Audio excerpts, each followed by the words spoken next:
Madame, Monsieur, bonsoir, bienvenue dans ce journal à la une de l'actualité ce soir. C'est le dernier conseil des ministres de l'année 2021. Ce mercredi, plusieurs mesures arrêtées. L'ouverture à la concurrence du secteur postal en mars 2025, la protection des femmes enceintes au travail, une autre décision prise pour accélérer la déclaration des naissances dans le pays. On fait le point dans quelques instants.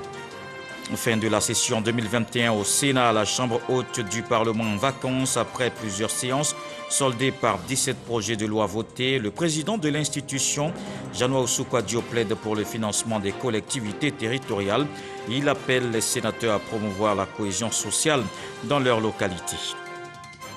Et c'est une tradition qu'elle respecte tous les ans. La Première Dame a offert cette année encore un arbre de Noël aux enfants.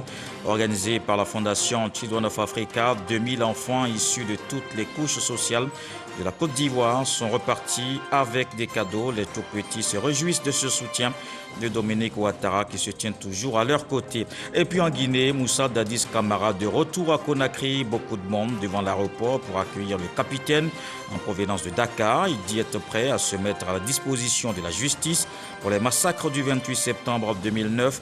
Une rencontre est prévue avec le président de la transition les jours à venir. Un conseil des ministres a tenu ce mercredi au palais de la présidence. Plusieurs décisions ont été prises. Un décret pris pour la protection des femmes enceintes au travail. Le gouvernement a aussi adopté une mesure qui fixe l'ouverture à la concurrence du secteur postal universel en Côte d'Ivoire au 8 mars 2025. Le point de la rencontre avec Jérôme Kofi Aboulin. Il est le dernier conseil des ministres de l'année 2021. Mais comme toujours, il n'a pas pris ses quartiers ce mercredi au palais présidentiel sans s'assurer que ce qu'il a de spécifique ne lui ferait aucunement défaut conformément à sa marche. Ce qui nécessite qu'à cette session, l'on parte des mesures générales aux mesures individuelles en passant par les communications sans oublier les divers. À cet égard, c'est à profusion que les décisions ont été prises. Comme à chaque fois, l'objectif visé par le chef de l'État, le président Alassane Ouattara et les membres du gouvernement est de permettre aux populations de réussir à se tirer d'affaire face au train-train quotidien auquel elles sont confrontées. Le premier choix quant à l'essentiel de ces mesures à retenir s'arrête sur l'ordonnance portant code postal. Elle fait cas de l'ouverture du secteur de la poste à la concurrence. Le Conseil a adopté une ordonnance portant modification de l'article 103 de la loi du 10 octobre 2013 portant Code des postes ainsi que son projet de loi de ratification. Cette ordonnance fixe la date de l'ouverture à la concurrence du service postal universel à 7 ans après l'attribution de la première licence d'exploitation du service postal universel. Ainsi, l'ouverture de la concurrence du service postal universel sera effective à compter du 8 mars 2025. Ce monopole résiduel de 3 ans, tel qu'accordé à la Poste de Côte d'Ivoire, devrait permettre à cette société d'État de financer en partie le service postal universel et rétablir son équilibre financier. Une autre ordonnance. Elle a été cette fois prise par le Conseil au titre du ministère de l'Emploi et de la Protection sociale relativement au Code du travail. Au titre du ministère de l'Emploi et de la Protection sociale, en liaison avec les ministères concernés, le Conseil a adopté une ordonnance modifiant et complétant les dispositions de la loi du 20 juillet 2015 portant Code du travail ainsi que son projet de loi de ratification. La pandémie de Covid-19 qui sévit actuellement a entraîné des bouleversements socio-économiques importants, notamment dans le monde du travail, avec l'introduction de modalités de poursuite de l'activité professionnelle en cas de circonstances exceptionnelles ou de force majeure, à savoir le télétravail et le chômage partiel. La présente ordonnance intègre non seulement ces mécanismes dans le dispositif national sur le travail, mais renforce par la même occasion l'égalité entre hommes et femmes en milieu de travail. Toujours au titre du ministère de l'Emploi et de la Protection sociale, le Conseil a pris une autre décision. Il s'agit précisément d'un décret sur la protection des femmes enceintes au travail.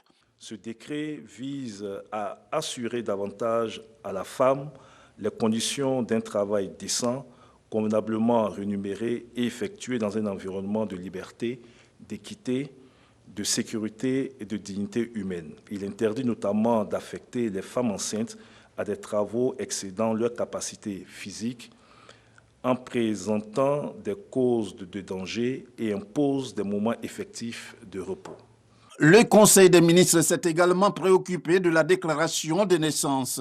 Une mesure à cet effet a été prise au titre du ministère de la Justice et des Droits de l'Homme. Le Conseil a adopté un décret portant prorogation du délai d'application des dispositions de la loi du 19 novembre 2018 instituant une procédure spéciale de déclaration des naissances, de rétablissement d'identité et de transcription d'actes de naissance.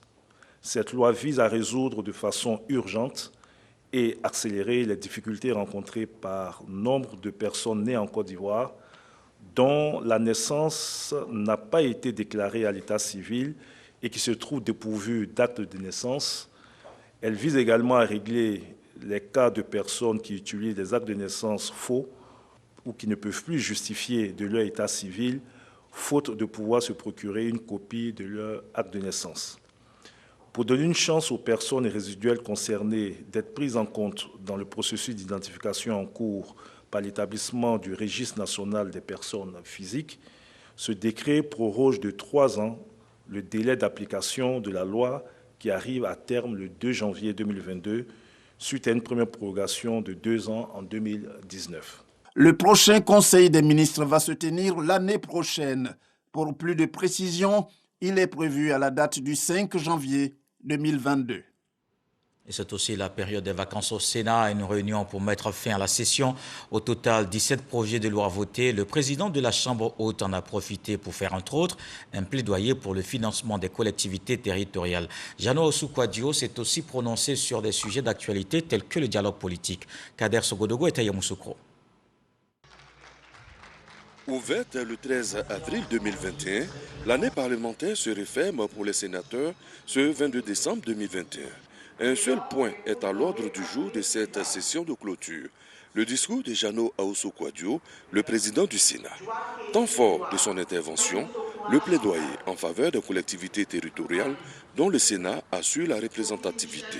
Le Sénat est attentif aux questions importantes touchant l'autonomie financière des collectivités territoriales et aux modalités de contrôle de celles-ci. C'est pourquoi le Sénat voudrait inviter le gouvernement à réexaminer avec une attention particulière les préoccupations des communes, des régions et des districts autonomes soulevées dans le cadre de la mise en œuvre des directives de l'UEMOA. Le président du Sénat a abordé des sujets d'actualité avec l'éducation dont le Sénat a produit une réflexion pour redonner à l'école son lustre d'antan. La lutte contre la corruption. Dans ce cas précis, le Sénat attend les résultats de toutes les enquêtes ouvertes. La sécurité, avec l'engagement du Sénat à soutenir le président de la République dans la lutte contre le terrorisme. Chers Ivoiriens, ne nous y trompons pas. Il est question là de la survie même de notre pays et subséquemment de la vie de chacun de nous. C'est le lieu d'ores et déjà à mon nom propre et au nom de tous les sénateurs d'exprimer nos vives félicitations au président de la République, chef suprême des armées, au Premier ministre, chef du gouvernement, pour l'ensemble des mesures prises pour préserver l'intégrité du territoire national, la paix et la vie des populations qui y demeurent. À l'ensemble de nos forces armées, le Sénat voudrait vous assurer de son soutien total et indéfectible. La défense de la patrie au prix de sa vie reste le sacrifice suprême qu'un citoyen peut faire pour la nation. Nos fils, vos frères d'armes tombés au champ d'honneur ne sont pas morts en vain. Je voudrais ici leur rendre hommage et saluer leur mémoire. Fiers Ivoiriens, chers amis de la Côte d'Ivoire, le pays nous appelle à l'union sacrée autour de la meilleure patrie. Le dialogue politique qui a repris récemment est un bon point pour la cohésion en Côte d'Ivoire, a précisé Jeannot Ousou-Kouadio. 17 projets de loi ont été votés durant l'année parlementaire 2021 au Sénat. Étaient présents pour la clôture des présidents d'institutions dont Eugène Aka Aoulé et des ambassadeurs de pays amis de la Côte d'Ivoire. La rentrée parlementaire 2022 aura lieu le 12 avril 2022. Et les portes du Sénat se referment et s'ouvrent celles des fêtes de fin d'année. La Fondation Children of Africa donne cette année encore le sourire aux enfants. L'arbre de Noël de la première dame tenue ce mercredi, 2000 tout petits venus d'Abidjan et de l'intérieur du pays sont repartis heureux. Ils ont reçu leurs cadeaux et passé un beau moment festif, comme on peut le voir dans ce reportage d'Eman Guivé. Des enfants qui chantent et qui dansent en compagnie des mascottes, des clowns et de leurs artistes préférés. Nous sommes dans les jardins du palais présidentiel, transformés en parc de jeux gigantesques. Au Noël de rêve, offert à plus de 2000 enfants venus des 4 coins du district d'Abidjan et de l'intérieur du pays. Au pied d'un sapin de Noël géant, des cadeaux de Noël attendent avec impatience d'être emportés. Des enfants heureux qui remercient Dominique Ouattara, la première dame, pour ces moments de joie. Maman Dominique, chaque jour, vous prouvez que vous aimez les enfants à travers tout ce que vous faites pour eux. Nous voulons vous dire merci pour la lutte contre le travail des enfants, pour notre santé et celle de nos mamans. Les enfants de la Côte d'Ivoire vous aiment très fort. Nous disons merci à Papa Alassane Ouattara pour tout ce qu'il fait également pour le bonheur des enfants de la Côte d'Ivoire. Bonne et heureuse année 2022, Maman Dominique. Bonne et heureuse année 2022, Papa Alassane Ouattara. Ils étaient 3000 l'an dernier. Leur effectif a été revu à 2000. Du fait de la pandémie de Covid-19, la Fondation Children of Africa de la Première Dame a voulu cette année encore leur offrir un Noël magique. Noël est un moment de joie pour les enfants. C'est pourquoi la Fondation Children of Africa a toujours mis un point d'honneur à aplanir les inégalités sociales en permettant à un maximum d'enfants de passer la fête de Noël dans la joie. Le palais présidentiel se transforme en un parc de jeux géants aux couleurs de Noël et accueille des enfants venus de tous les horizons.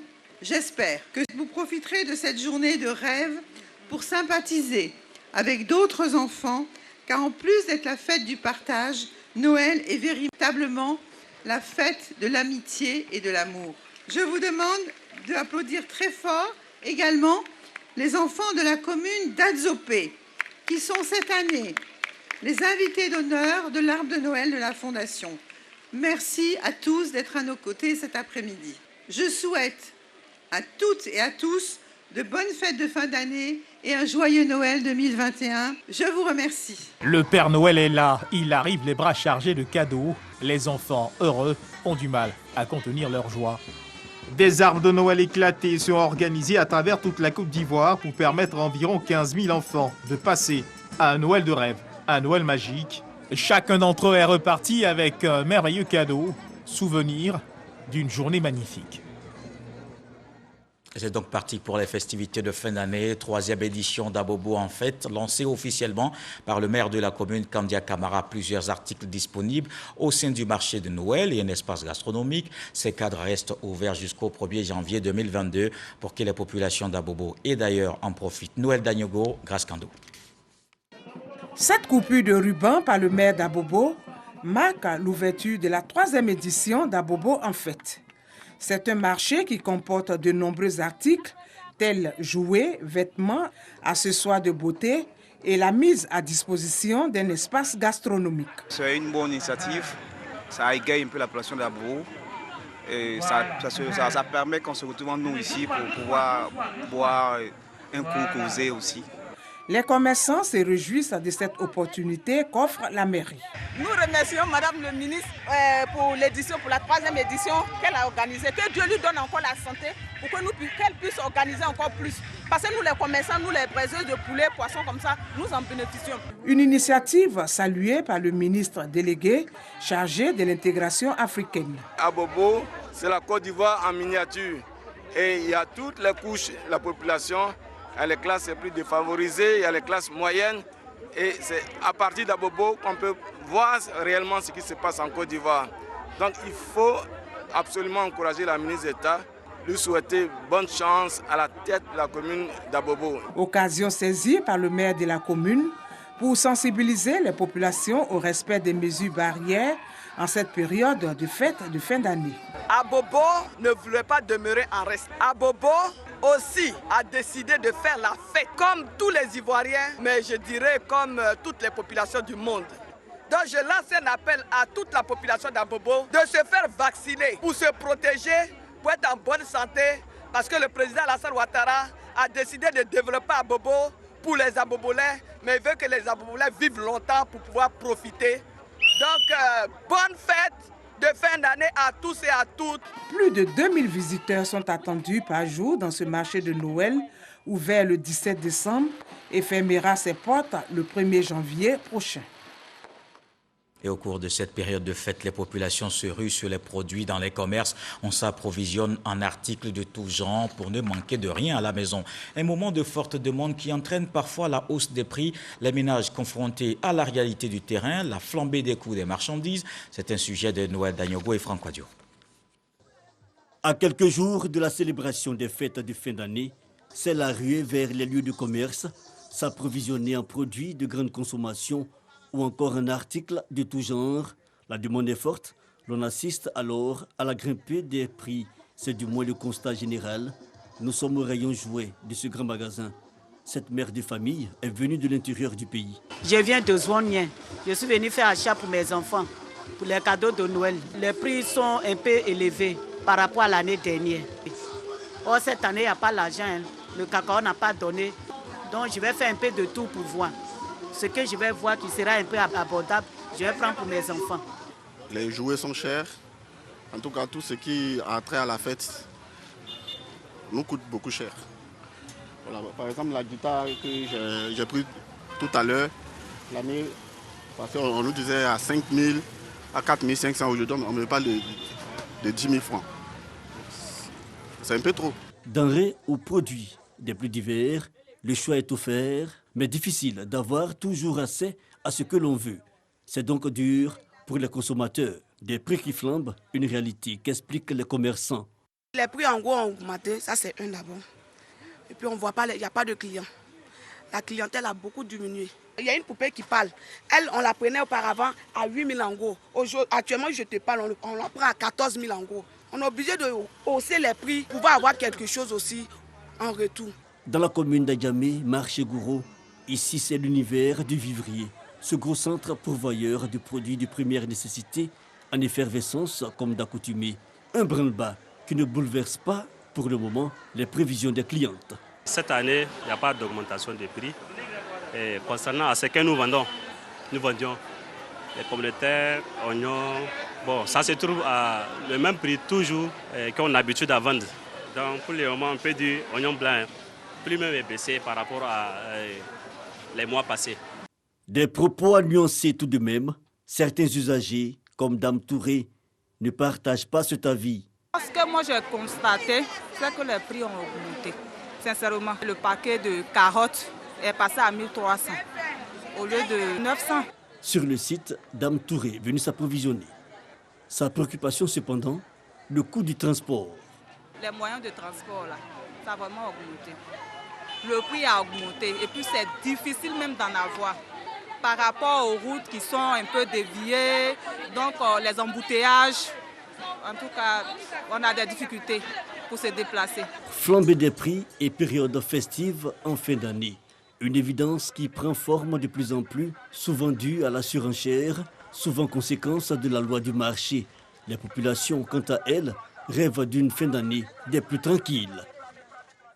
La flambée des prix en décembre, on observe aussi souvent une recrudescence des agressions et autres crimes. Afin de garantir au mieux la sécurité des biens et des personnes, l'état-major général des armées prend des dispositions. Plus de 17 000 hommes engagés pour la sécurisation. L'opération Mirador 2021 se tient jusqu'au 6 janvier 2022 sur toute l'étendue du territoire national. La correspondance de F. Boué Ama.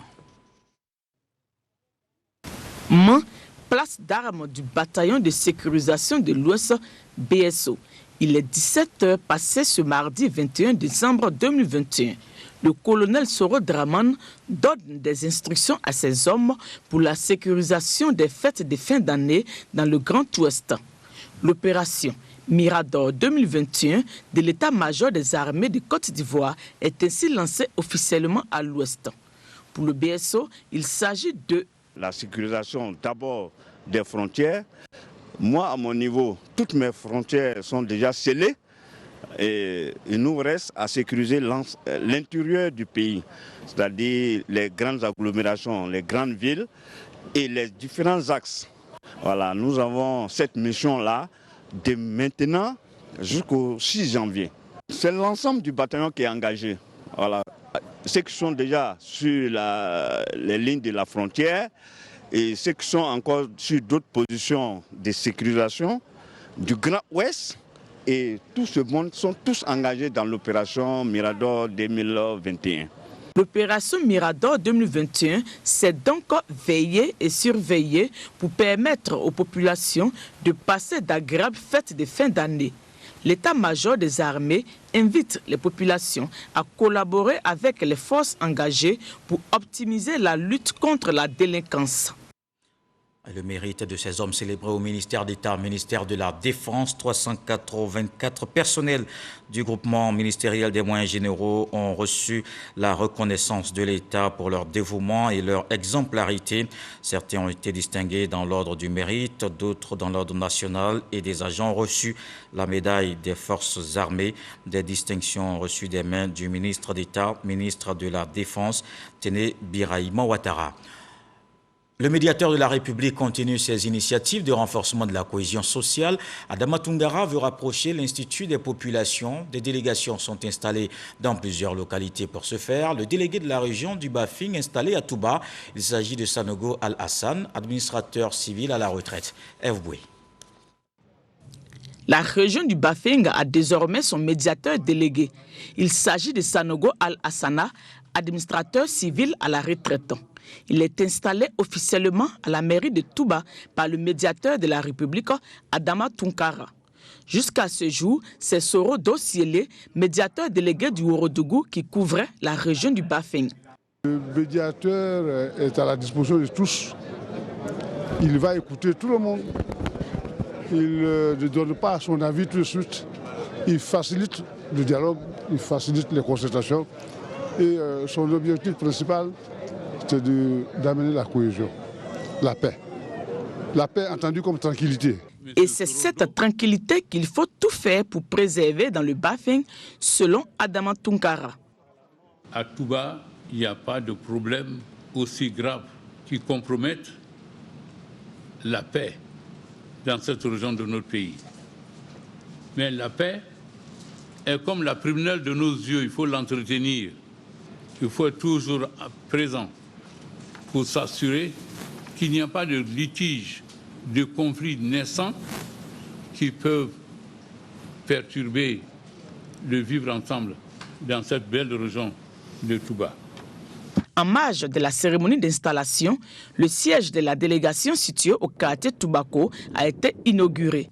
La délégation du Bafing est la 13e ouverte sur le territoire national. Le 14e bureau sera inauguré sous peu à Katola dans le Hambol.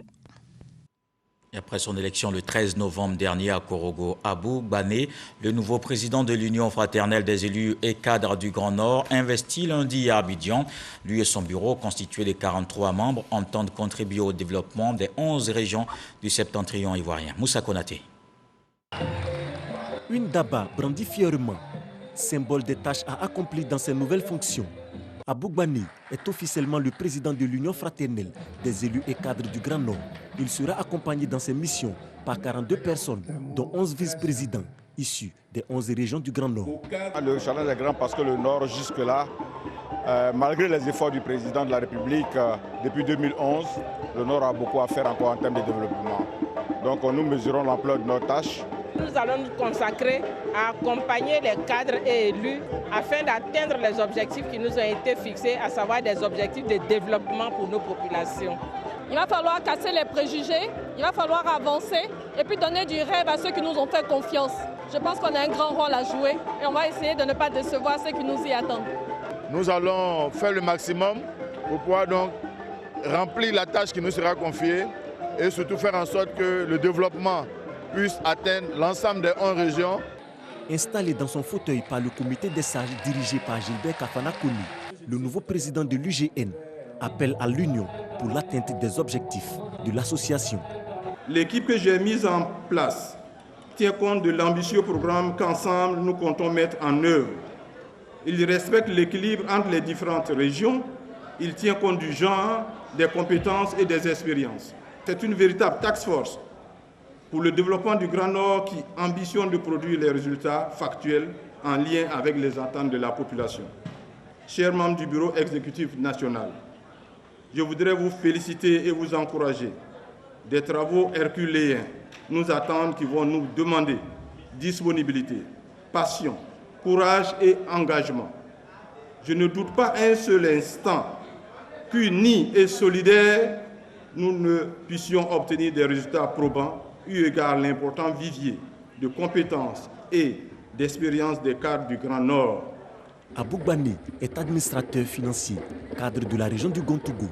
Il a été élu à l'issue d'une assemblée générale constitutive les 12 et 13 novembre dernier à Kourougou. Et en cette période de fête, attention à ne pas relâcher dans l'observation des gestes barrières. La Covid-19 continue de menacer. On voit les chiffres de ce soir.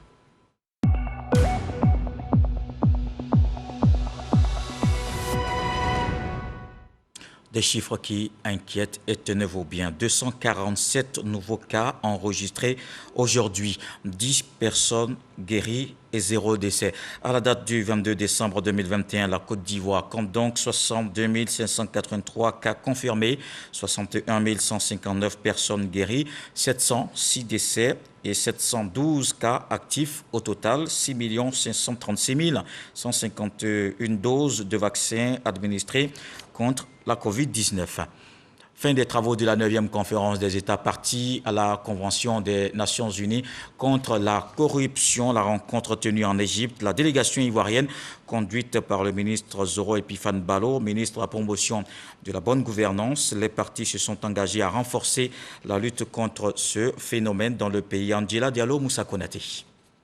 Fin des travaux de la 9e conférence des États partis à la Convention des Nations Unies contre la corruption. Environ 150 États participants ont adopté des décisions destinées à renforcer la lutte contre ce phénomène. L'émissaire du gouvernement ivoirien à cette rencontre internationale a appelé à une synergie d'action pour venir à bout de ce mal pernicieux. Les travaux se sont très bien déroulés avec une participation active de notre pays. Les points forts de cette conférence ont été les échanges de bonnes pratiques en matière de prévention et de lutte contre la corruption, depuis le cadre législatif, depuis les dispositifs de détection jusqu'au dispositif de répression de la corruption. À cette occasion, plusieurs rencontres bilatérales ont eu lieu avec les autorités internationales dans le but d'initier et de consolider plusieurs partenariats dans le domaine de l'éducation et de renforcer leur coopération. Ce que nous pouvons retenir comme meilleure pratique, c'est la prévention. Et la prévention à travers l'éducation, à travers la formation et la sensibilisation. Éducation, formation, sensibilisation de tous les acteurs de notre chaîne économique, de notre chaîne sociale, depuis les jeunes, les étudiants, depuis les enfants, aux acteurs du secteur public. La conférence des États partis à la Convention contre la corruption se déroule tous les 2 ans. C'est l'occasion pour les États de faire le point des mesures prises afin de lutter contre la corruption. L'organisation de la 10e édition de la conférence des États partis a été attribuée aux États-Unis.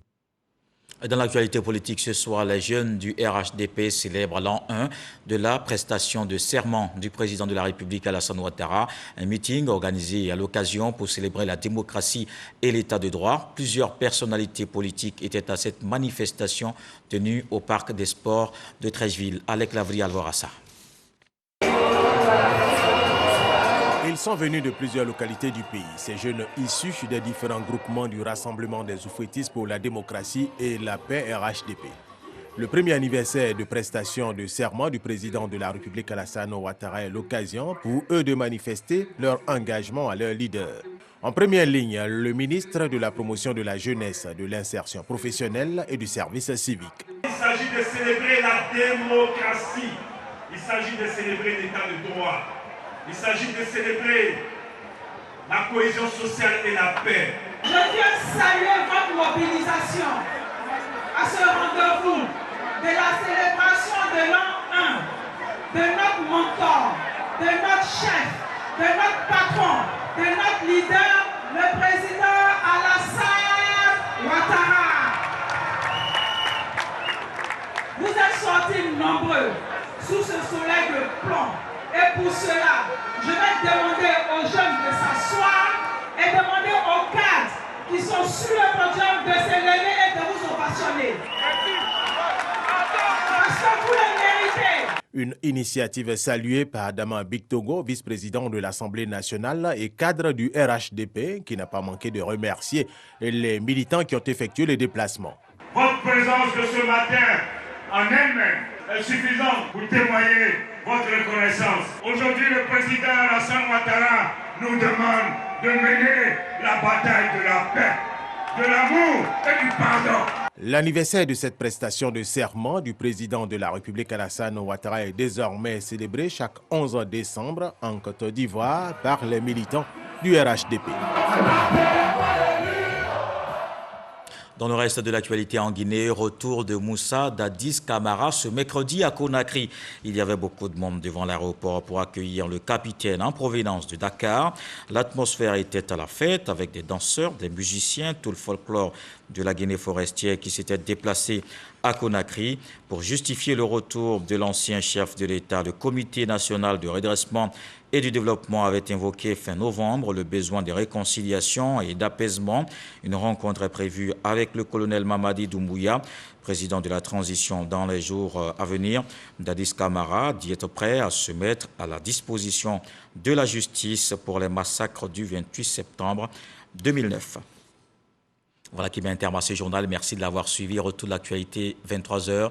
Le sage nous apprend ce soir que la proximité de votre domicile à celui du défunt ne vous donne pas droit à l'héritage. Dieu le voulant, on se retrouve demain.